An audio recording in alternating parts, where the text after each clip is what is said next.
Chapitre 7. Sortie du bois.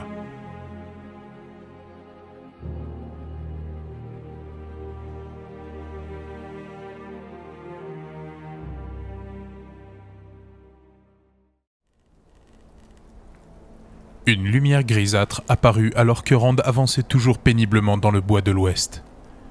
Au début, il ne s'en aperçut pas, puis il s'étonna que les ténèbres soient déjà en train de se dissiper. Malgré ce que lui disaient ses yeux, il refusait de croire qu'il avait marché toute la nuit sans réussir à rallier Champ-d'Edmond. Bien entendu, la route de la carrière, en plein jour, avec un sol rocheux, était bien plus simple à négocier que le bois dans l'obscurité.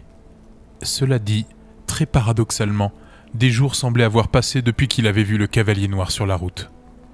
Et carrément des semaines depuis que Tam et lui étaient entrés dans la maison avec l'intention de dîner. Rand ne sentait plus la couverture transformée en harnais qui lui sciait les épaules. Pas de quoi s'étonner, puisque cette partie de son corps était totalement engourdie. S'il en allait de même pour ses pieds, tout ce qui se situait entre les deux souffrait atrocement. À force d'aspirer péniblement de l'air, sa gorge et ses poumons semblaient être en feu, et la faim lui ravageait littéralement l'estomac. Tam se taisait depuis un bon moment.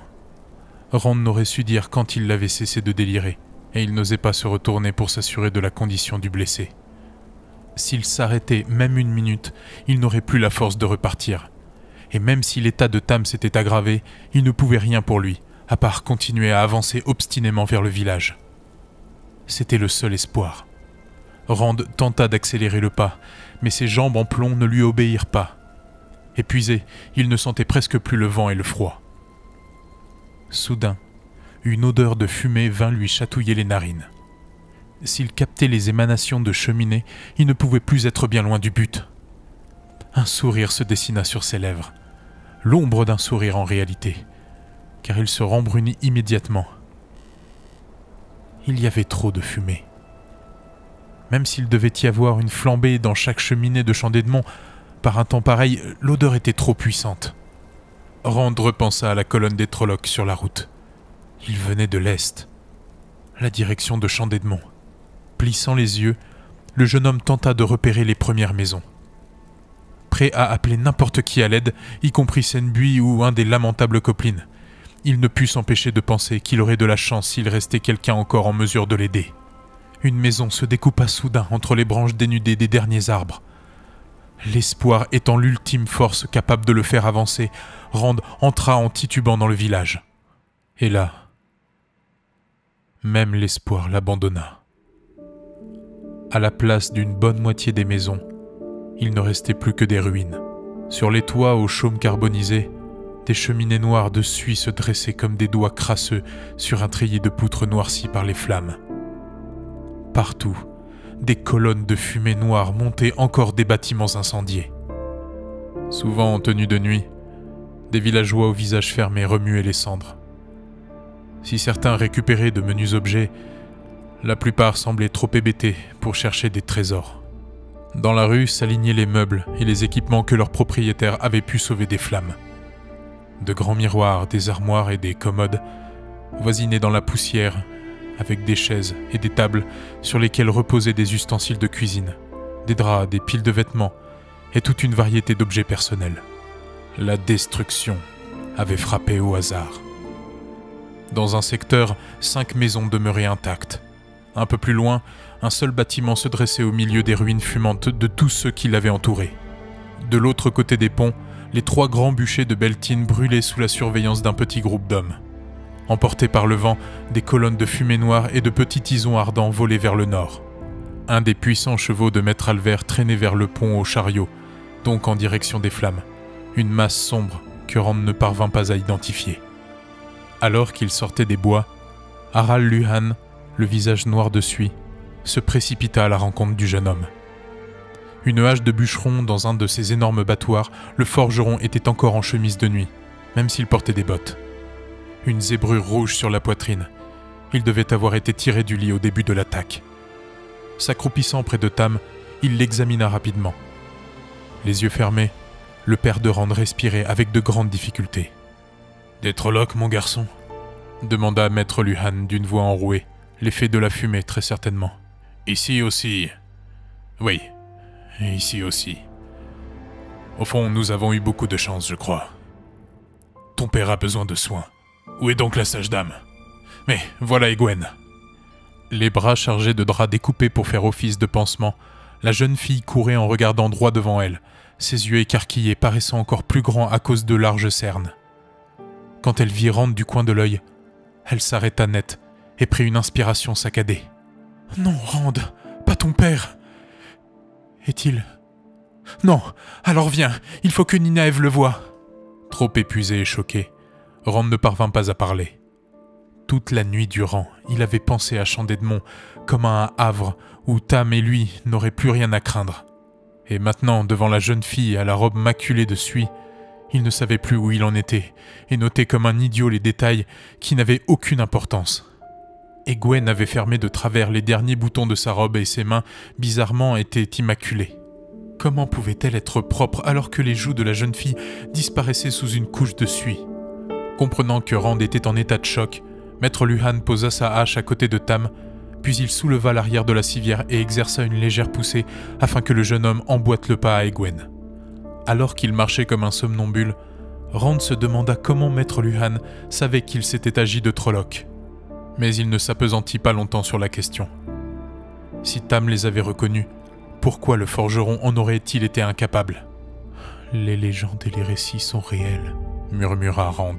« On dirait bien, mon garçon, » approuva Luhan. « On dirait bien. » Concentré sur le rythme des pas d'Egwene, Rand entendit à peine ces quelques mots.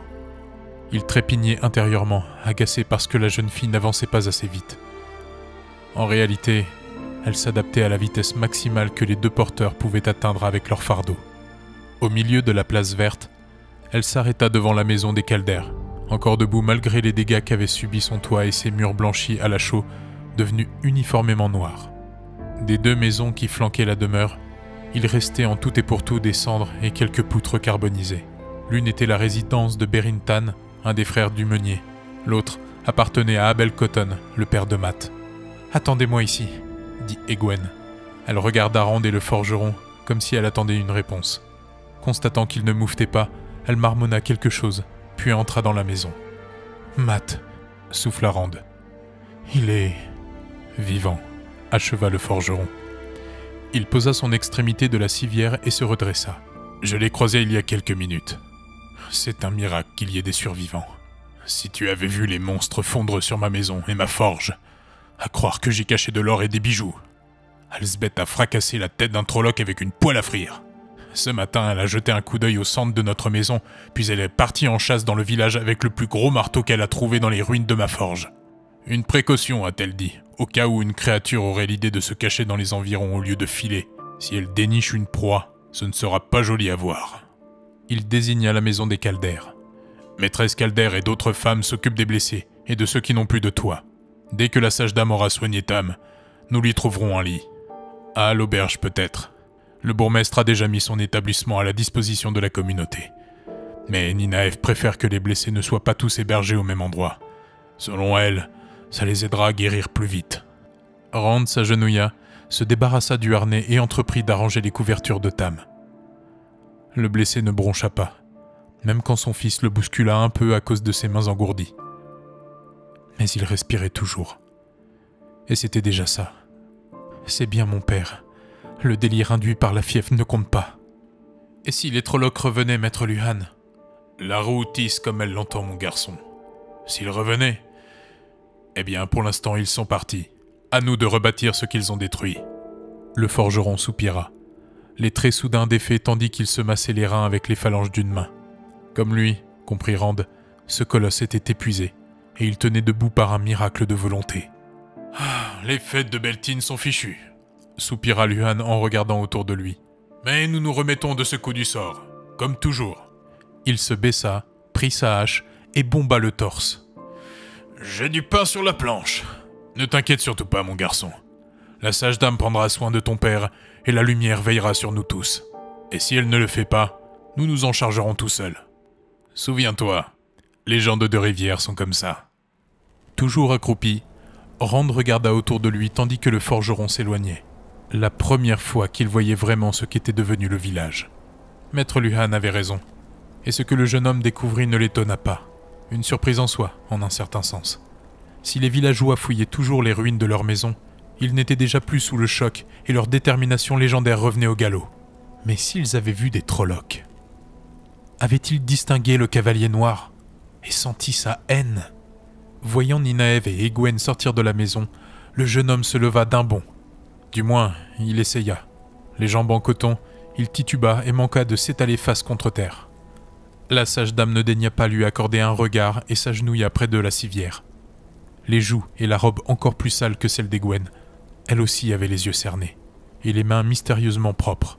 Après avoir palpé le front de Tam, elle lui souleva les paupières, fronça les sourcils, descendit la couverture et écarta le pansement pour examiner la blessure. Remettant le bandage en place trop vite pour que Rand puisse voir l'évolution de la plaie, elle soupira, remonta la couverture jusqu'au menton de Tam, un geste plein de tendresse, comme si elle bordait un enfant pour la nuit. « Je ne peux rien faire », dit-elle. Pour se relever, elle dut céder en posant les mains sur ses genoux. « Désolé, Rand. » Sonné, le jeune homme regarda la sage dame retourner vers la maison. Puis il sortit de son hébétude, la rattrapa et la força à se tourner vers lui. « Il est mourant !» cria-t-il. « Je sais. » 2 mots. Pour une condamnation à mort sans appel. « Vous devez faire quelque chose! La sage dame ne peut pas laisser mourir un homme !» Un chagrin infini voila le regard de Ninaev. Mais ça ne dura pas, et elle redevint en un clin d'œil une femme d'acier aux yeux glaciaux. « C'est vrai, je suis la sage dame. Je sais ce que peuvent faire mes potions, et j'ai appris à voir quand il était trop tard pour qu'elles agissent. S'il y avait un espoir, tu crois que je resterais les bras ballants? Mais c'est fini, Rand. Il est perdu. Et d'autres blessés ont besoin de moi. Des gens que je peux encore sauver. Je l'ai amené aussi vite que possible. » Même si le village était en ruine, la sage dame avait jusque-là continué à incarner l'espoir. Mais la partie était jouée. Et il avait perdu. Je sais. Ninaev effleura la joue de Rand. Tu n'y es pour rien. Personne n'aurait fait mieux à ta place. Désolé. Mais d'autres malheureux m'attendent. Nos problèmes ne font que commencer, j'en ai peur.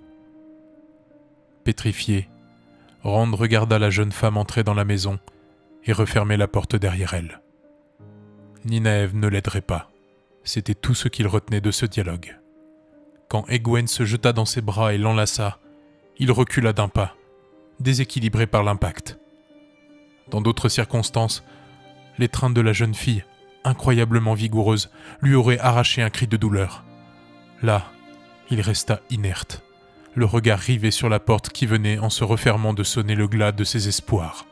« Je suis navré », souffla Egwene contre sa poitrine. « Au nom de la lumière, j'aimerais pouvoir faire quelque chose. » Comme un automate, Rand l'enlaça à son tour. « Je sais, mais moi, je dois agir. Je ne peux pas le laisser. Le laisser. » Rand ne put pas finir sa phrase. Bouleversé, Egwene le serra encore plus fort. « Egwene !» cria Ninaev dans la maison. « J'ai besoin de toi, et lave-toi encore une fois les mains. » La jeune fille se dégagea des bras de Rand. « Je dois y aller. »« Egwene !» Rand crut entendre son amie sangloter, tandis qu'elle se détournait de lui. Puis elle s'éloigna, le laissant seul à côté de la civière. Un instant, il baissa les yeux sur Tam et mesura l'étendue de son impuissance. Mais il se ressaisit très vite. « Le bourgmestre saura que faire !» souffla-t-il en soulevant de nouveau la civière. « Oui, il saura !» Bran Alver avait réponse à tout. Avec l'obstination d'un garçon de 2 rivières, Rand se dirigea vers l'auberge de la cascade à vin. Un autre cheval de maître Alver dépassa Rand, sa longe attachée aux chevilles d'un grand cadavre enveloppé dans une couverture crasseuse. Des bras couverts de crin dépassaient de ce linceul douteux dont un coin soulevé laissait apercevoir une corne de bélier. 2 rivières n'était pas l'endroit où les légendes devaient devenir réelles dans toute leur horreur. Si les Trollocs avaient une place quelque part, c'était dans le monde extérieur, là où les faux dragons, les Aes Sedai et la lumière ou on ne sait quoi d'autre sortaient des récits des Trouvères pour devenir de terrifiantes réalités. Deux rivières et champs d'Edmond n'avaient rien à voir avec tout ça. Alors qu'ils traversaient la place verte, des villageois appelèrent Rand, certains depuis les ruines de leur maison, pour savoir s'il avait besoin d'aide. Le jeune homme les entendit à peine, même ceux qui marchèrent un moment à ses côtés tout en l'interrogeant. Sans vraiment y penser, il réussit à répondre qu'il avait la situation bien en main et se débrouillerait tout seul. Quand il le quittait, souvent l'air très inquiet, disant qu'il allait lui envoyer Nynaeve, Rand se contentait de hocher distraitement la tête. Une seule idée avait droit de citer dans son esprit. Bran Alver serait en mesure d'aider Tam. Comment? Il n'en savait rien, mais les ressources du bourgmestre étaient inépuisables. L'auberge avait échappé presque entièrement au cataclysme qui venait de détruire la moitié du village. Des marques noires maculaient bien les murs, mais le toit de tuiles rouges étincelait comme d'habitude au soleil. En revanche, il ne restait presque rien du chariot de Maître Fane. Des roues carbonisées, un cadre de bois noirci et de grands arceaux arrachés, sans parler des fixations de la bâche entièrement dévorées par les flammes. Assis en tailleur sur les antiques fondations, Tom Merrilin égalisait avec une petite paire de ciseaux les bords légèrement roussis de sa cape multicolore. Voyant approcher Rand, il posa le vêtement et l'instrument. Sans demander s'il avait besoin d'aide, il sauta de son perchoir et s'empara de l'extrémité libre de la civière. « On entre ?»« Bien sûr, ne t'inquiète pas mon gars, votre sage dame s'occupera de lui. Depuis des heures, je la regarde travailler et elle est très compétente. Une main sûre et de solides connaissances. Tu sais, ça pourrait être pire. Il y a eu des victimes cette nuit. Pas beaucoup, peut-être, mais une seule serait déjà de trop pour moi. Le colporteur a disparu et ça, c'est un coup dur. Les Trollocs dévorent tout ce qui leur tombe sous les crocs. Tu devrais remercier la lumière que ton père soit encore en vie et puisse bénéficier des soins de la sage dame. Mon père, oui. C'est bien mon père, pensa Rand. Il se ferma au monde extérieur, réduisant la voix du trouvère à un murmure qui ne lui sembla pas plus important que le bourdonnement d'une mouche. Les témoignages de sympathie et les déclarations réconfortantes lui étaient insupportables, et le restait tant que Bran Alver ne lui aurait pas dit ce qu'il fallait faire pour sauver Tam. Arrivé devant l'auberge, Rand s'immobilisa, stupéfié. Sur la porte, sans doute dessinée avec un morceau de bois carbonisé, s'affichait l'image d'une grosse lame noire en équilibre sur sa partie la plus fine. Après tant d'événements hors du commun, le jeune homme ne s'étonna pas de voir le croc du dragon stigmatiser ainsi l'auberge de la cascade à vin. Même s'il ne voyait pas pourquoi quelqu'un aurait eu envie d'accuser Bran et sa famille de faire le mal, ni d'attirer le mauvais œil sur l'établissement, la nuit passée l'avait convaincu que tout était possible et qu'il ne fallait s'ébahir de rien. Une ferme poussée du trouvère ramena Rand à la réalité. Ouvrant la porte, il entra sans hésiter davantage.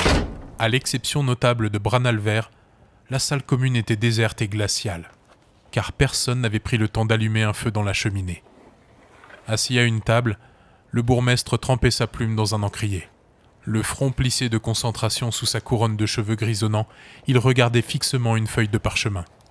Vêtu d'une chemise de nuit fourrée à la hâte dans la ceinture de son pantalon, une configuration qui lui boudinait encore la taille, Bran Alver, sans bottes ni chaussettes, se grattait distraitement la plante d'un pied avec le gros orteil de l'autre.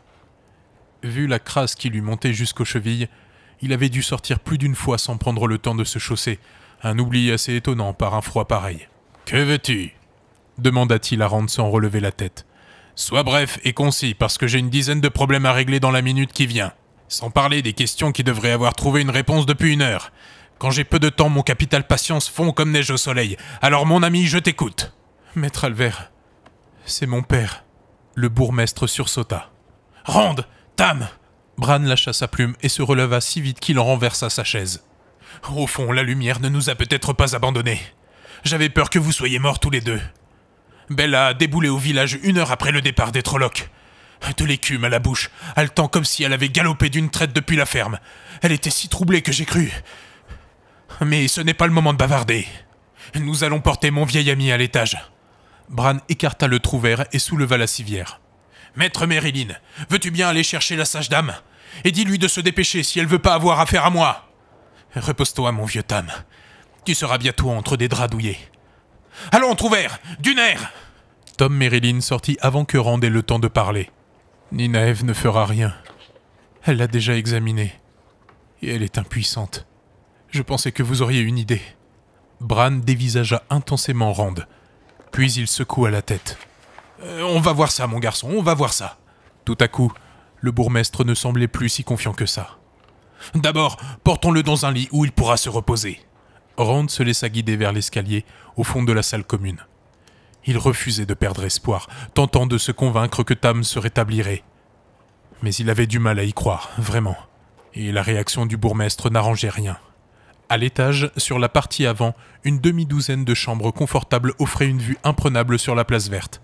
Le plus souvent, elles étaient louées par des colporteurs ou des visiteurs venus de collines de la Garde ou de promenades de Deven. En général, tous les clients, y compris les marchands qui passaient une fois l'an, étaient surpris de trouver un tel confort dans le coin le plus perdu du monde. 3 chambres étant occupées, Bran orienta Rand vers la plus proche de celle qui était encore libre. Dès que le lit eut été ouvert, Tam fut installé sur le doux matelas de plumes, des coussins moelleux glissés sous la tête. Le blessé ne bougea pas et ne gémit pas davantage, tandis qu'on le manipulait. Chassant d'un geste négligeant les angoisses de Rand, Bran lui conseilla de s'occuper plutôt d'allumer un bon feu, car on gelait dans la pièce inhabitée. Quand il eut ouvert les rideaux afin de laisser entrer la lumière du jour, Bran entreprit de laver le visage de son ami. Lorsque Merylin revint, des bûches crépitaient joyeusement dans la cheminée. « Elle ne viendra pas !» annonça le trouvère en foudroyant Rand du regard. « Tu ne m'as pas dit que la sage dame l'avait déjà examinée. Bon sang, elle a failli m'arracher les yeux. » Je croyais... Eh bien, je n'en sais trop rien. Je pensais que le bourgmestre pourrait la faire changer d'avis. Rand se tourna vers le propriétaire des lieux. « Maître Alvert, que puis-je faire ?» L'aubergiste secoua la tête en signe d'impuissance. Désireux d'éviter le regard de Rand, il recommença à humidifier le front de Tam. « Maître Alvert, je ne peux pas le regarder mourir sans agir !» Le trouvère fit mine de parler, mais Rand ne lui en laissa pas le temps. « Avez-vous une idée ?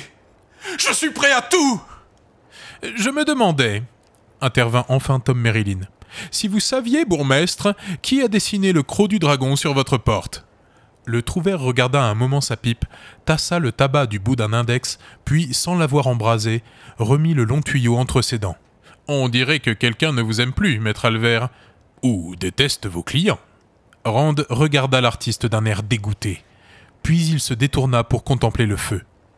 Ses pensées crépitaient comme les flammes, et elles se concentraient sur un seul et unique point. Il ne renoncerait pas. Impossible de rester là et de regarder Tam agoniser. Mon père. Oui, mon père. Dès que le blessé irait mieux, il conviendrait d'éclaircir ce point. D'abord, il fallait vaincre la fièvre. D'accord, mais comment ? Tandis qu'il fixait le dos de Rand, Bran fit une moue désabusée. Puis il foudroya le trouvère du regard. Le genre de manifestation de mauvaise humeur qui aurait fait froid dans le dos à un ours. Mais Tom Merylin ne broncha pas, comme s'il n'avait rien remarqué. « C'est l'œuvre d'un Coplin ou d'un Congar, » dit enfin Bran. « La lumière seule sait lequel.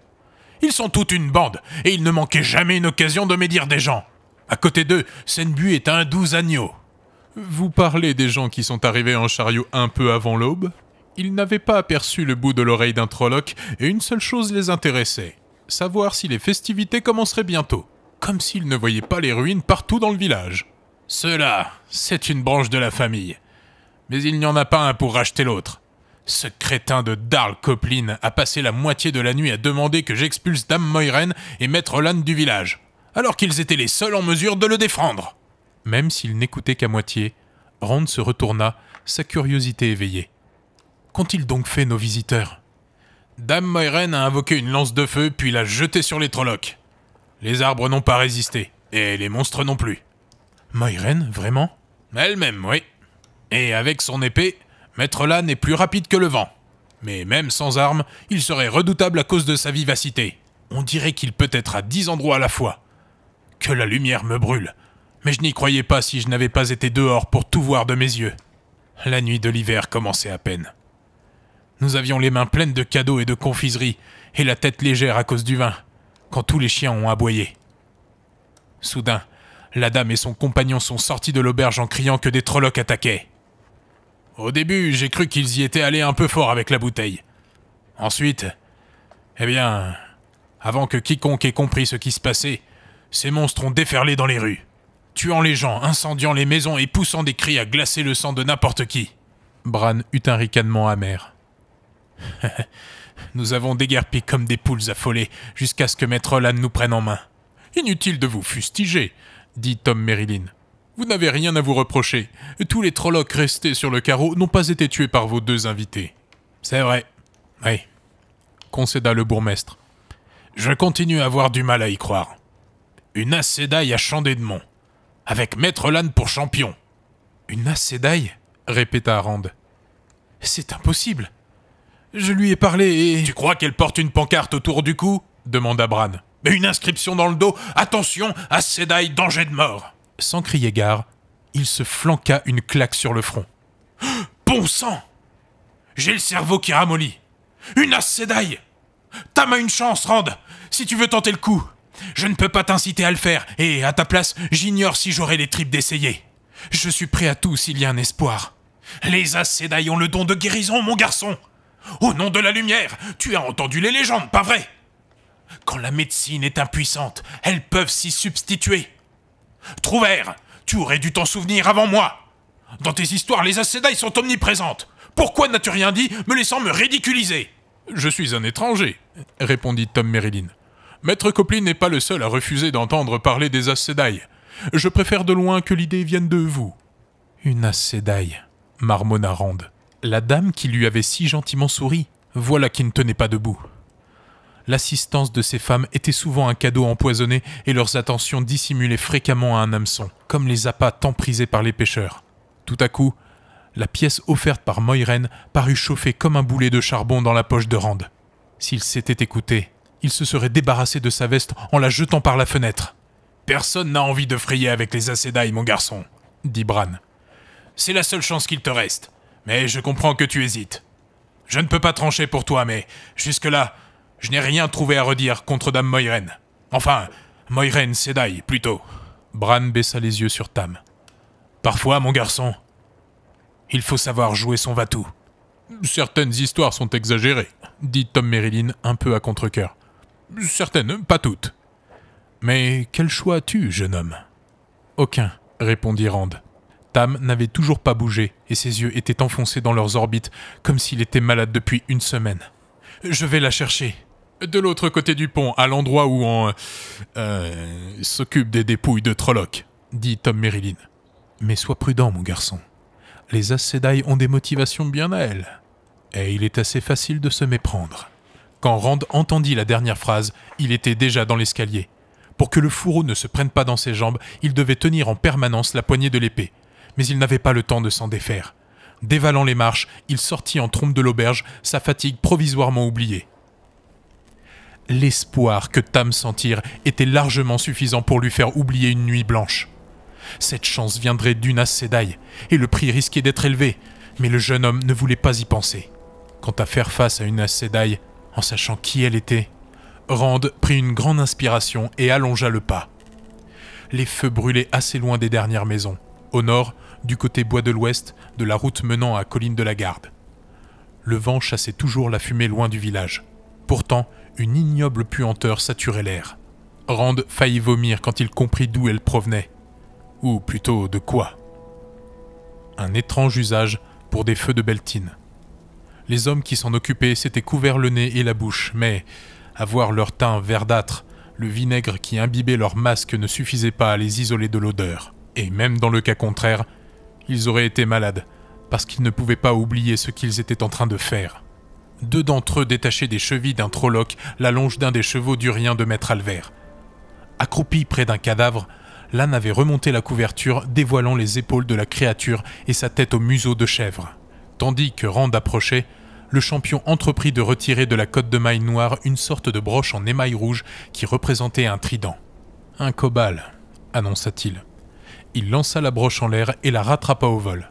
« Voilà qui nous fait 7 bandes différentes jusque-là. » Assise en tailleur sur le sol, non loin de là, Moiraine secoua pensivement la tête. Un bâton de marche sculpté sur toute sa longueur de sarments de vigne et de fleurs reposait sur ses genoux. Sa robe froissée semblait avoir été portée trop longtemps, et dans des conditions très difficiles. 7 bandes. 7. Depuis les guerres des Trollocs, les monstres ne se sont plus jamais alliés ainsi. Les mauvaises nouvelles s'accumulent. Je commence à avoir peur, Lan. Je croyais que nous avions de l'avance. Mais nous sommes peut-être plus en retard que jamais. » Incapable de parler, Rand dévisageait la jeune femme. Une Aes Sedai.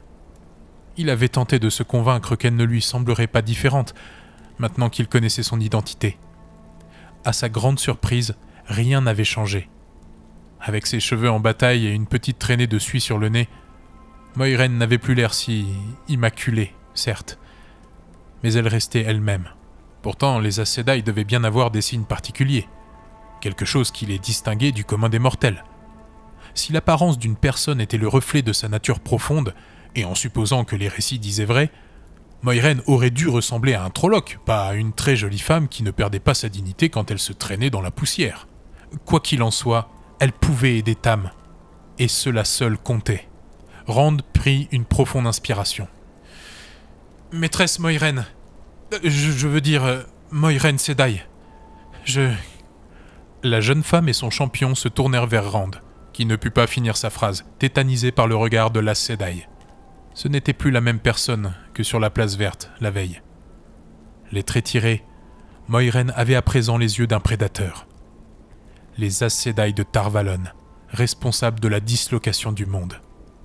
Des marionnettistes qui tiraient les ficelles dans l'ombre, faisant et défaisant les pays et les dynasties selon une stratégie connue d'elles seules. Un peu de lumière dans les ténèbres, souffla Moiraine. Elle leva un peu la voix. « Comment sont tes rêves, Rand al'Thor ?»« Mes rêves ? Une nuit pareille peut donner des cauchemars à un homme. Si tu en as, il faut m'en parler. Parfois, je peux arranger les choses. Je n'ai pas de problème avec... C'est mon père, il a été blessé. Une simple égratignure, mais la fièvre le consume. La sage dame dit qu'elle ne peut rien faire. Mais il est légende. » Rand s'interrompit, troublé de voir Moiraine arquer un sourcil dubitatif. Au nom de la lumière, existe-t-il un seul récit où les Aes Sedai, quand il y en a, ne soient pas maléfiques ? Rand tourna la tête vers le champion. Fasciné par le cadavre du Trolloc, Lan ne daigna pas lui accorder une seconde d'attention. « Eh bien, » enchaîna péniblement Rand, « on raconte que les Aes Sedai savent guérir. Si vous aidez mon père, le prix, je veux dire... » Il prit une grande inspiration. « Votre prix sera le mien, s'il ne dépasse pas mes possibilités. » Intéressant, fit Moiraine à demi pour elle-même. Nous parlerons du prix plus tard, Rand, si c'est pertinent. Je ne peux rien te promettre. La sage dame sait de quoi elle parle. Je ferai de mon mieux, mais il n'est pas dans mon pouvoir d'empêcher la roue de tourner. Pour les humains, la mort vient tôt ou tard, dit le champion. Sauf s'ils servent le ténébreux. Mais il faut être fou pour accepter de payer un prix pareil. Moiraine eut un rire de gorge. Ne sois pas sinistre, Lan, s'écria-t-elle. Nous avons une raison de nous réjouir. Une petite, mais une raison quand même. Cédant du bâton, Moiraine se releva. Conduis-moi jusqu'à ton père, Rand. Je l'aiderai de mon mieux. Tant de gens ici ont refusé que je les soulage. Sans doute parce qu'ils ont entendu les récits. Mon père est à l'auberge, dit Rand. Si vous voulez bien me suivre, et accepter tous mes remerciements, bien sûr. Le petit groupe se mit en chemin. Très vite, Rand se retrouva assez loin devant les autres. Il ralentit pour les attendre, accéléra de nouveau quand la jonction fut réalisée et sema encore ses compagnons. « S'il vous plaît, dépêchez-vous » lança-t-il à un moment. Disposé à tout pour sauver Tam, il ne songea pas un instant qu'admonester ainsi une Aes Sedai pouvait être dangereux. « La fièvre le tue, dépêchez-vous !»« Tu ne vois pas qu'elle est épuisée ?» demanda Lan furieux. « Même avec un angréal, ce qu'elle a fait cette nuit revient à courir sans cesse dans le village avec un sac de pierre sur le dos. Berger, malgré ce qu'elle a l'air de penser, je ne suis pas sûr que tu mérites l'attention qu'elle t'accorde. » Secoué, Rand ne répliqua pas. « Du calme, mon ami, » dit Moiraine. Sans ralentir le pas, elle tapota l'épaule de son champion. Lan se redressa de toute sa hauteur, comme s'il pouvait lui communiquer sa force en restant simplement près d'elle. « Tu penses sans cesse à mon bien-être, Lan. Notre jeune ami se soucie de celui de son père, et c'est son droit. » Le champion se rembrunit, mais n'émit pas d'objection. « Je viens aussi vite que je peux, Rand. Fais-moi confiance. » La flamme qui brillait dans le regard de Moiraine, ou son ton ferme mais bienveillant. Rand se demanda à quoi il devait se fier. À moins que l'un n'aille automatiquement avec l'autre, qui pouvait dire avec les Aes Sedai? De toute façon, il était trop tard pour reculer. Adaptant son pas à celui de Moiraine, Rand essaya de ne pas penser au prix qu'elle lui demanderait lorsqu'il aborderait ce sujet.